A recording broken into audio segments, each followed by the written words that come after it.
Welcome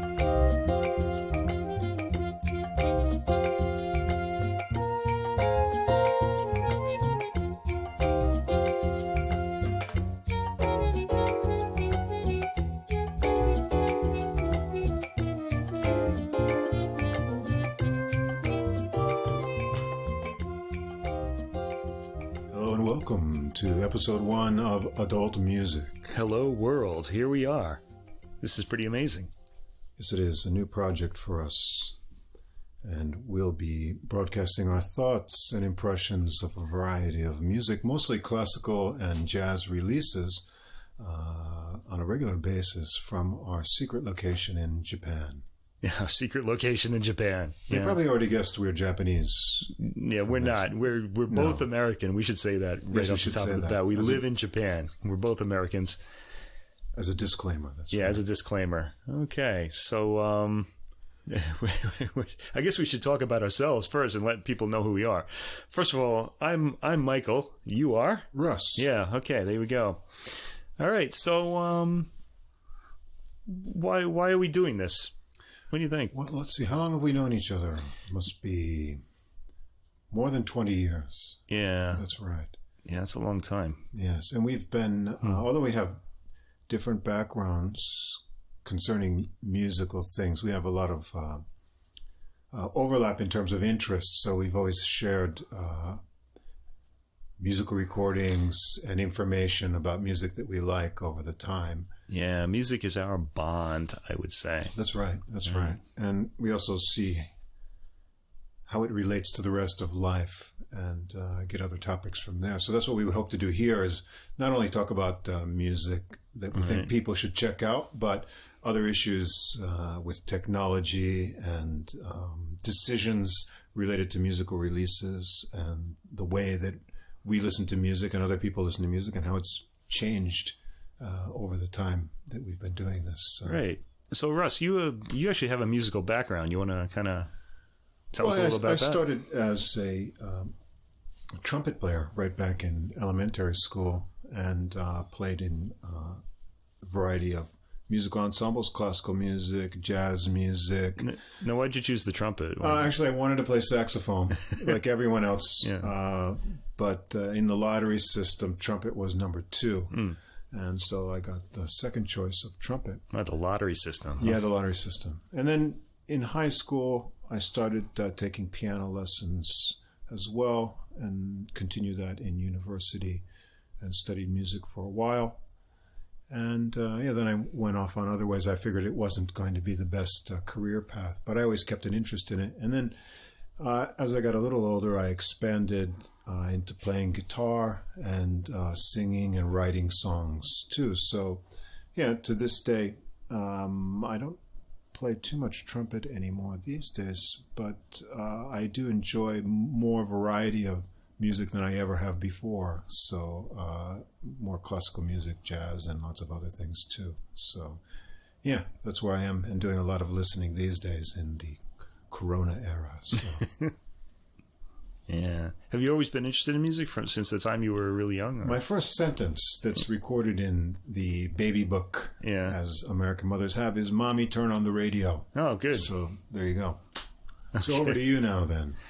All right. So for me, my earliest memory was watching a turntable spin and just being fascinated that there was music coming out of this thing. So I don't know. I was really hooked right from the beginning. Right, but you don't watch those turntables anymore. No, I don't. No. I'm more digitally oriented these days. I don't. Yeah, we'll talk about that some other time. Let's see. I took piano lessons when I was younger, and I apparently didn't like them. But then later on, I kind of really started liking the piano. I wanted to do it again, and I never really made any headway on it because we moved, and I'm to this day, I'm still lazy. I don't really practice much. But so I have a little bit of a background in like classical music. I was just interested in it since I was young. Nobody in my family likes it, only me. Right. I don't know how that happened, but I have these. I'm completely different than everyone else in my family. There are gene mutations. Yeah, that must be me. Okay. So anyway, when I went to college, I was still into music. I played in rock bands. I played the bass. So I had piano and electric bass. and just some, I played with friends in college, and then my big claim to fame was to have played in the punk band. I guess you call them punk band. We were kind of more of a, they're punk these days, but they were more like a DIY sort of garage band when I started with them. Moto, Masters of the Obvious. And they're still going. You can check them out. Wow. Paul Caporino's band. So I was in that band from 1988 to 1989. I'd like that noted, please, because they've made a mark. I hope you get the royalties when the rest of the catalog is. No, I don't. No, that's not my area. Okay. So anyway, after that, I was also working at WBUR, National Public Radio at Boston University, and I was an audio engineer. And one of my duties was to go to, twist my arm, go to concerts at night, classical concerts around the Boston area. And I should mention, I'm from New York originally, so I went to Boston University, and I recorded the concerts, and then the next morning I had to get them prepared to be broadcast on the air. And that's how I really learned the classical repertoire. I just got to hear all this music all the time. So I had the piano background, and then there was that job, and all those early mornings just listening to the classics. It was mostly repertoire stuff. There was some new composers, which we'll get into eventually in future episodes. And from there, let me see. Yeah, that's pretty much it. I was really hooked, and I just really became a big classical music listener. Once I came to Japan, I did a master's degree, not here in Japan, but through the mail, actually, at California State University, Dominguez Hills, in near LA, I guess. I never actually physically went there, but I got a master's degree. My bachelor's degree was in communications at Boston University, but I got a master's degree in humanities with a concentration in music. So now I can actually teach music at the the history and the language of music at the what would you call community college level, I guess. But I've never done that. Wow. Very good. My parents wanted me to be a doctor, lawyer, engineer, and needless to say, I didn't become any of those things. No. And I didn't become a musician either. Although, I just, we didn't plan what we would say in our introduction, but I was, when I was in high school, I was at the first Downbeat Magazine Music Fest I remember competition. You showed me this. I showed you that. Yeah. And I was there a year above me, so I was a junior in high school, and I won a soloist award there. But I think the overall winners were Roy Hargrove and Joey DiFrancesco. And so we were all high school students at the time, and I was on stage with those guys in the end, Christian McBride was in that group too, right? That's right. Christian McBride was there as well. Yeah. That's right. So that was 1987. So it was a very inspirational experience. And the only, other than, gigs, the only official music-related job I had was as an ASCAP copyright investigator. And maybe I will share that story in a future episode.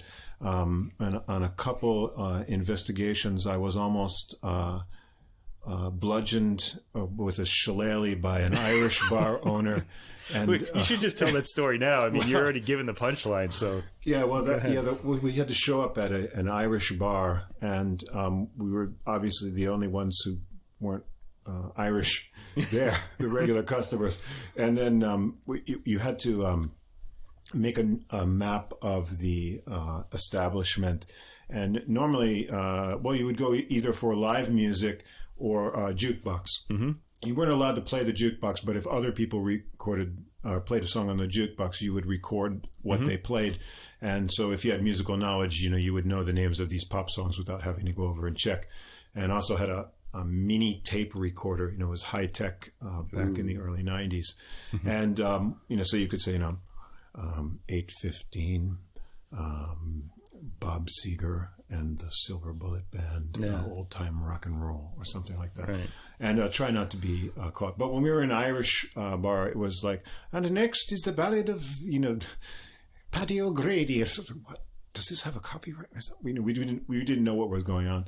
And anyway, we collected the evidence, and I heard that when I don't know if they send a lawyer or representative of the office that the bar owner picked up his stick and smashed all the glasses and said, "Those friggin' bastards! I knew that." So we never showed a face in there again.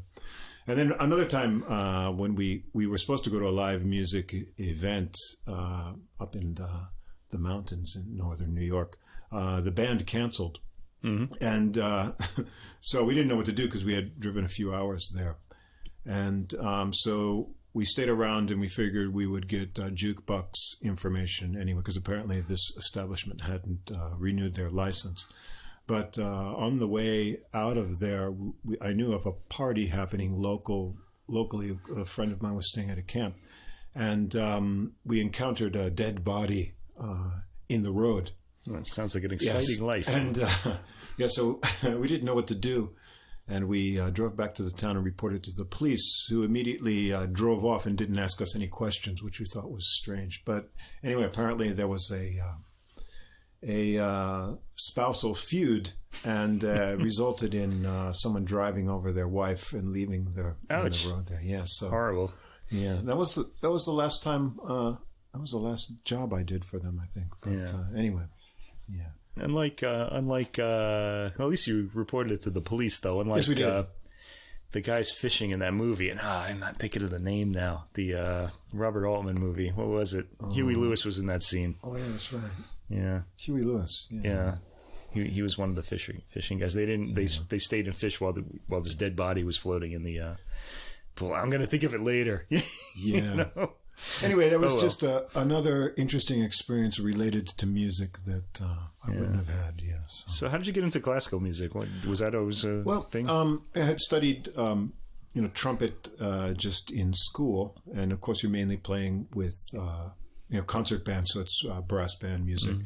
And then in high school, I started taking more serious lessons with symphony trumpet player, mm-hmm. and then did my audition for university as a performance major. I think I played, what did I play? The Hindemith, right. And maybe I did 2 recorded for my audition for that. So, I enjoyed classical trumpet playing, but probably I enjoyed jazz more. Yeah. I played lead trumpet in the Empire State Youth Orchestra in my last year of high school, but it kind of hurt my chops from all that high note playing. So after that, I started to want to play more of improvisation and solo chairs, get out of that competitive screech playing. But, for me, my father was I think he was a bit of a jazz fan, although I never heard him playing jazz records around the house. He liked Frank Sinatra a lot. Oh, okay. But he had this great record collection, of cool jazz. He had a lot of Jerry Mulligan. He liked the baritone sax and Stan Getz. So I heard Stan Getz from because I used to dig into his record collection and play them and scratch up all their records because I was a kid. But I don't know. Then later, by the time I was in college, I was just an omnivore. I was listening to everything, everything that came out, including all the jazz. And in the 80s, when I was in college, I wasn't really terribly interested in what was happening in jazz. It was kind of Wynton Marsalis was just starting, so they were going down that sort of conservative route. The new retro jazz. Yeah, the new retro jazz. And I like that more now, but at the time it wasn't really saying much to me. And then it was really the reason why I really wanted to talk about jazz a lot lately is because of 2015 the Kamasi Washington album came out, the Epic. Was that what it's called? The I Epic? think so. Okay. There's several of them that you bought that I listened to. Yeah, I should look this up so I don't get the names wrong. And that made me start exploring jazz. Oh, this sounds pretty good. I bet there's a lot of other good stuff out there. So I started listening to Brad Meldau. I found him. Going through back catalogs and stuff like that, and so now I'm kind of interested in jazz too. Although my knowledge of that isn't as deep as it is of classical music. So there you go. We're going to talk about this kind of music. So we're calling this podcast Adult Music. That's right. All right, and we should probably talk about why we decided on that name. Why did we decide on that name? Well, I think it's because a lot of the stuff I hear on the top 40 is positively infantile. Yeah, I mean, it's kind of it's kind of simply constructed. A lot of the chords, I don't feel like I've seen like Rick Beato talk about this a lot. A lot of same four chords. Yeah, the same four chords are used in all these different songs, and that wasn't the case in pop music. When I was growing up in the '70s, no, not at all, or in the '60s either. If you listen to Beatles songs, there's a lot of interesting stuff happening in those songs. Yeah, and that's not the case anymore. So we want to kind of. I think we want to talk to people who are kind of getting up there in years as we are, and just kind of encourage you to listen to some music that's a little more complicated, that maybe will speak a little bit more to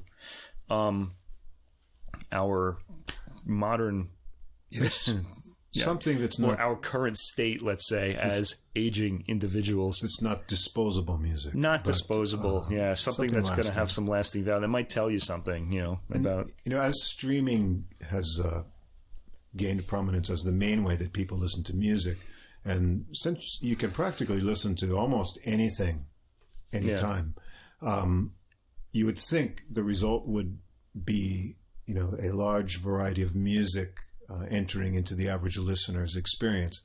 But I've read several articles saying that's the opposite, that actually, especially if you're using the recommended algorithms, that people end up listening more to the same things that other people are listening to, which is kind of sad. So I hope that, the things we share on here, if they might not be familiar with to other people, that it could be a way of discovery.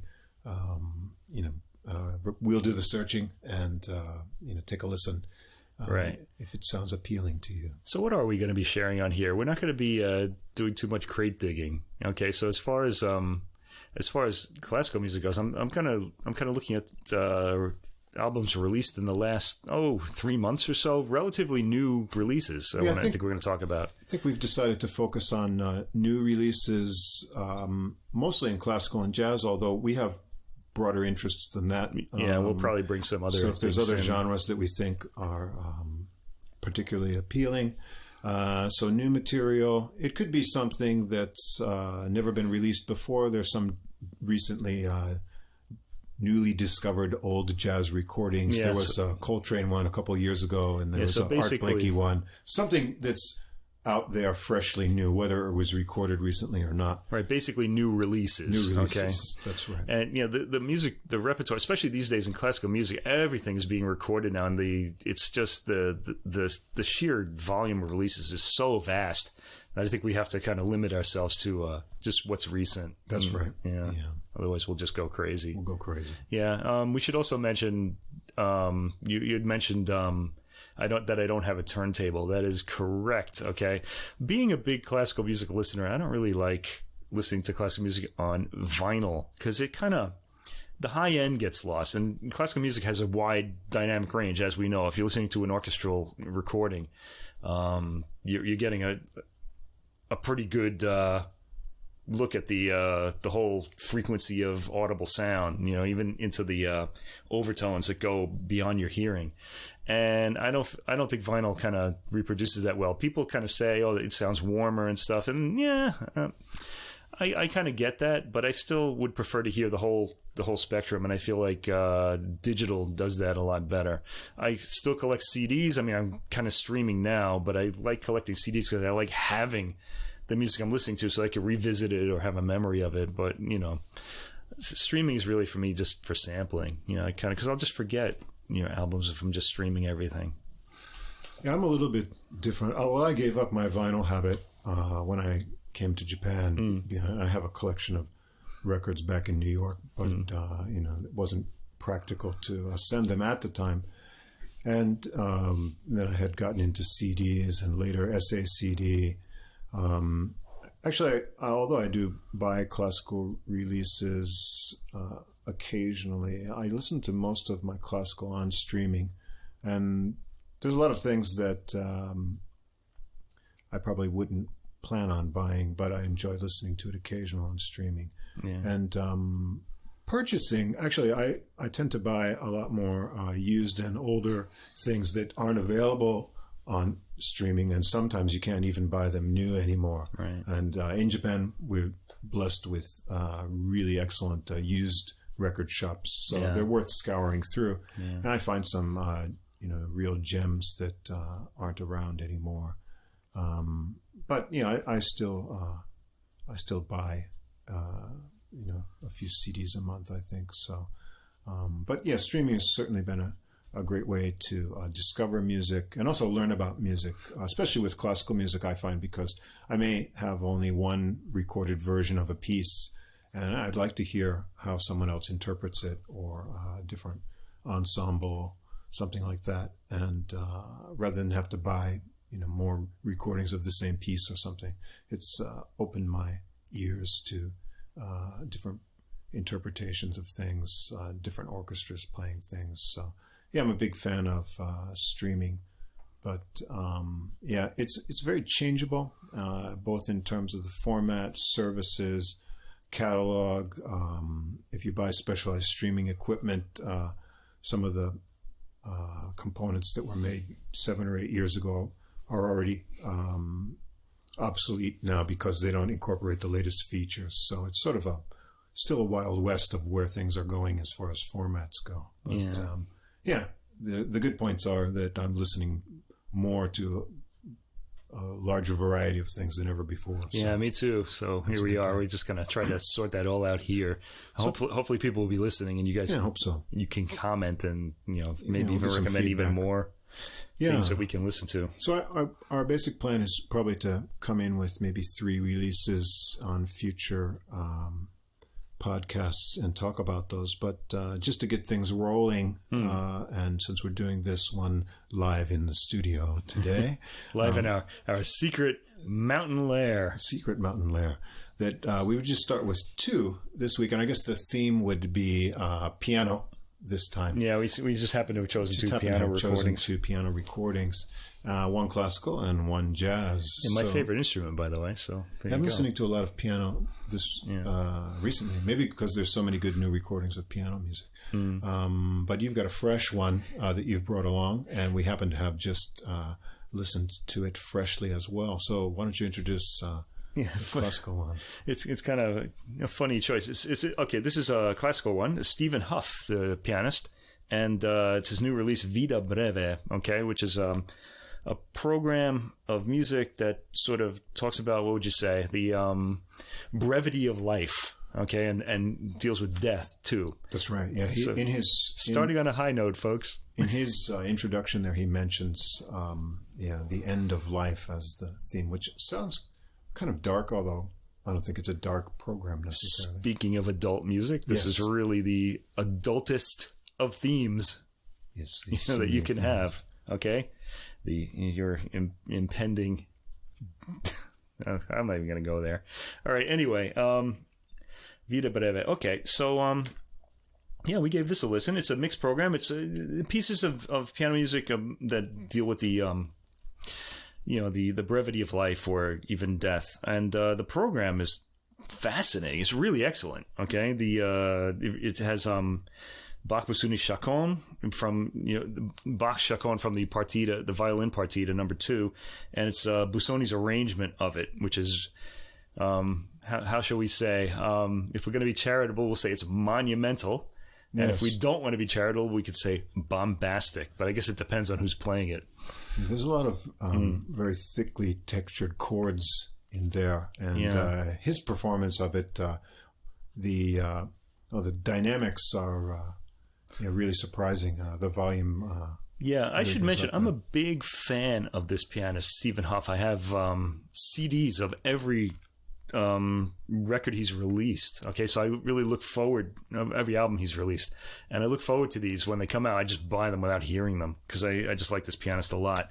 And this is a pretty surprising album. It's as far as programming goes, it's consistent with his very inventive sort of way of thinking about a program. But this particular one, his playing is very different. It's a wide dynamic range. In fact, I've never heard him play this loud before.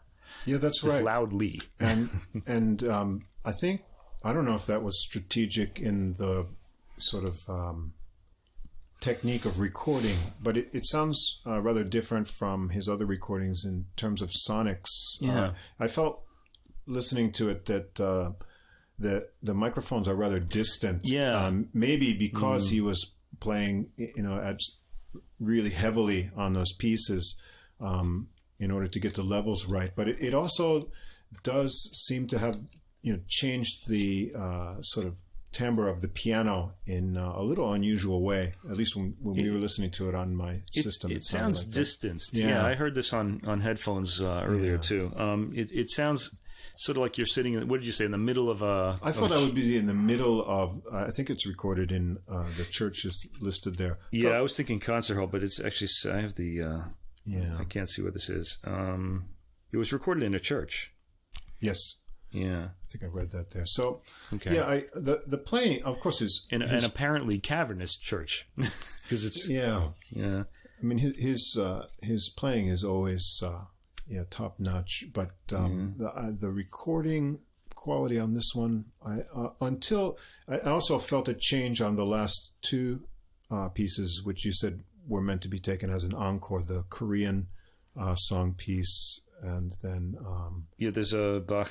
Gounod, and those are transcription. Okay. Those are played rather softly in comparison with the Chopin and the Bach, and also in fact, let me just before we get into that, let's get into the rest of the program. He plays Chopin's second piano sonata, the one with the funeral march in it, right? And that comes. He plays it pretty fast. Actually, the tempo is quicker than most of their recordings. Yeah, quicker than most. Liszt's Funérailles, which is kind of written for Chopin's on Chopin's death, I think. Bagatelle sans tonalité, bagatelle without tonality. That's it's kind of labeled as Mephisto, one of the Mephisto waltzes. Liszt did a few of these, and that involves the devil. Okay, so there you go. Also dealing with death. Yeah. Okay, Busoni's Kammerfantasie über Carmen. Okay, and then we get to Stephen Huff's Piano Sonata No. 4, subtitled Vida, Breve, and this is really the centerpiece of the recording. Yeah, that was interesting. We both enjoyed that. Yeah, I liked it too. Yeah. Now Huff, Stephen Huff has composed a few works, and I never really liked them much, but I did like this one. This one, it sounds a little different than the earlier ones that I heard. It's very chimey, actually. It's got a lot of sort of bell type sonorities in it. Yes, yeah. And I guess the church atmosphere, the cavernous kind of atmosphere, sort of serves that. But again, he plays very loudly at certain points. Yeah, the chords, this sort of contrast of sort of chordal passages and then these running lines, some interesting modal kind of changes in it too, and then the ending is there's some contrapuntal writing in it, and there's these gigantic chords. There's a lot of contrast in it. I liked that about it too. There's a lightness to it, and then also a more serious heaviness. And then I guess going with the brevity theme, you're not really ready for the ending to come. It cuts off at the end. I wonder if what he was thinking about that. Maybe one day we could talk to him. It just kind of stops, without any final chord or anything. But I did enjoy it. I'd like to listen to it again. Yeah, I'd hear this again. I thought the recording though, the sheer volume that he's playing at it was really kind of surprising to me, because he usually doesn't play like that. This is really a little bit of a departure for him. So we're not really hearing his tone very much because the piano is very far away. So in some ways, there are things to criticize about the recording, but overall, I really liked it. Yeah, the musical program is very fun and interesting. Okay, so after his piano sonata, then the last two pieces are very short, and he says he had written to think of them as an encore. So there's a Korean piece called Arirang, which is apparently very old. I think it's traditional, and so he plays that, and then there's the Bach Gounod, the famous meditation on the Ave Maria set to Bach's first Prelude in the Well-Tempered Clavier. But this one is a little different than the one we're familiar with, because Stephen Huff has arranged it further. I'm not really sure what he did, but it's subtle. Yeah, it's it definitely, the last two pieces, the mood changes, and then it takes you out, and a little more meditative. Dynamics. Yeah, and I also felt the tone of the piano is different. I don't know if they changed the microphone position for those two pieces, but it sounded more like his other recordings. Yeah, we're not getting the close miking that we generally get from a Stephen Huff album. Okay. So recommended, I would say. I'd recommend it. Yeah, it's I'll really listen good. to it again. It's getting rave reviews, and I kind of thought they should have said that the review should have said something about the sound, because I thought that was kind of it's a questionable choice, I would say. I don't know, but I don't want to complain. It's a great record. I'll definitely hear it again. Enjoyed it. Okay. We should kind of list that somewhere so that people know what it is. All right, so that's one, and we're only going to do one more today. What's the second album? We'll move to a jazz selection, something that came out at the end of January the 29th, I think. And this is a jazz duo, the Italian pianist Enrico Pieranunzi. Pieranunzi. That's right. He's Roman, I think. He's born right? in Rome, yes. Yeah. And he's been recording since the 70s with lots of famous jazz artists, including Chet Baker and Phil Woods also, too. Being American, actually, both of us are, I personally always find it interesting to hear like non-American jazz musicians, like what they're going to do, because they'll usually put something a little more... That's right. Or a little different into their playing. It's truly jazz is truly international now. And then along with him is the Danish bassist Thomas Fonnesbæk. Okay. I think I'm saying that right. And, Pieranunzi is greatly influenced by Bill Evans in general. And this album, which is called The Real You, is on Stunt Records, and it's a tribute to Bill Evans. And we listened to it. And, so you have the Bill Evans Eddie Gomez partnership sort of being modeled here. Yes, their duo albums. It's sort of in that spirit, and I found that his playing obviously is a tribute to Bill Evans, and the influences are very clear. But there's enough of his own original character and his technique and stylings that it doesn't sound like you're listening to Bill Evans. No, actually, it sounds like a classical pianist in a lot of it. He's got a really solid classical technique. That you hear at some points. And so on the album, it includes 2 Bill Evans compositions, and then the rest of them are by either Pieranunzi or Fonnesbæk, so originals. Okay. But there's some sort of also interesting tributes. Everyone knows Bill Evans often recorded My Foolish Heart, and so they have a piece called Our Foolish Heart. Oh, nice. So it's in that vein. And then the last piece on the album is called Bill and Bach, and it starts out in a Bill Evans kind of style, a jazz piece, but in the middle it sort of takes up a sort of Bach type of theme and becomes classical, and then comes back into a jazzy kind of thing again. Yeah, it's got that ternary classical form there. Yeah. It's so, Bill Bach Bill, it kind of goes. Yeah, overall it's a really nice album to listen to. And I liked it a lot. The sound quality too was really excellent. Great. Yeah, and it's really nice and warm. And I also, on some recordings with just piano and bass, or particularly recordings without drums, when you don't have the cymbals constantly ringing there, it's a different kind of experience, and you kind of sense more space between the parts, and you can hear the other parts very clearly. Yeah. And you can also hear the sort of counterpoint things they're doing with the bass and the piano, and when the melody goes to the bass. And he's just a very enjoyable player to listen to, effortless technique.